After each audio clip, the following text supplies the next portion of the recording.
people look at it, and it looks crazy. Sometimes we look at it, and it looks crazy. Entry, descent, and landing, also known as the 7 minutes of terror. Going from 13,000 miles an hour to 0 in perfect sequence, and the computer has to do it all by itself with no help from mission control. If any one thing goes wrong, it's game over. We enter the atmosphere and the heat shield heats up and glows like the surface of the sun, 1,600 degrees. The parachute we're using is the largest and strongest supersonic parachute we've ever built. It has to be able to withstand 65,000 pounds of force, even though the parachute itself only weighs as much as an unladen African swallow. But even with that big parachute we've got with us, that will only slow us down to about 200 miles per hour. And that is still not slow enough to land. So we gotta cut it off and come down on fucking rockets.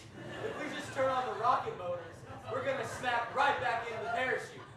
So at first we have to do this really radical barrel roll maneuver. Like Top Gun! Like Pearl Harbor! Do a barrel roll! And the whole time we're fucking blasting Rage Against the Machine on our onboard 7.1 Bose surround sound. We start descending in perfect sequence. And then we go straight down to the bottom of a crater. Right beside a 6-kilometer-long lava river. Yeah, we could land on the surface with the rockets. But if we were to descend propulsively all the way to the ground, we would essentially create this massive dust cloud, which would then cover the rover. Fucking up the trim! So, 20 meters above the surface, we'll lower the rover with the sky crane, with a 21-foot-long tether made from the hair of European nobility.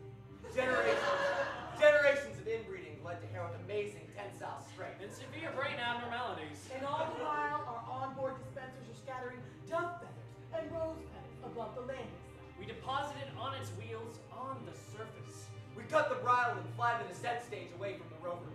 And crash it straight into a Soviet rover from the 1980s. Good fuck, Russia!